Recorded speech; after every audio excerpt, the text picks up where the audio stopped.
बातमी आहे नागपूरमधून अतिशय धक्कादायक हुंडाबळी संदर्भातली। सासरच्या जाचाला कंटाळून एका नवविवाहितेने लग्नानंतर अवघ्या 35 दिवसांमध्ये गळफास घेत आत्महत्या केलेली आहे। बुटीबोरी पोलीस ठाण्याच्या हद्दीमध्ये राहणारी मयुरी ठाकरे डाहुले हिचा अभिषेक डाहुले सोबत 25 एप्रिलला विवाह झालेला। विवाह झाल्यानंतर मयुरीच्या सासू आणि सासऱ्यांनी लग्नामध्ये झालेल्या खर्चाच्या भरपाईसाठी पैशाचा तगादा लावला। सासरच्या मंडळींचा पैशासाठी जाच सुरू होता आणि अशातच मयुरीने गळफास लावून घेत आत्महत्या केल्याचं समोर आले। या प्रकरणामध्ये बुट्टीबोरी पोलिसांनी पतीसह सासू आणि सासऱ्याला अटक केलेली आहे।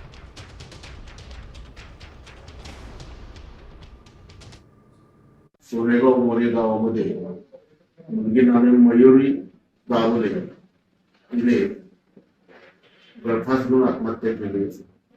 या संदर्भात तिचे वडील बाबाराव ठाकरे यांनी तक्रार दिल्यावर तिचा पती अभिषेक डाहुले भाऊ आई वडील यांच्या विरुद्ध गुन्हा दाखल करून त्यांना अटक करण्यात आली। सदर मुलीचे लग्न हे 1 महिना 5 दिवसापूर्वी झाले होते। लग्नात झालेल्या खर्चाच्या अनुषंगाने वादविवाद होते, त्यातून त्यांनी आत्महत्या केली आहे।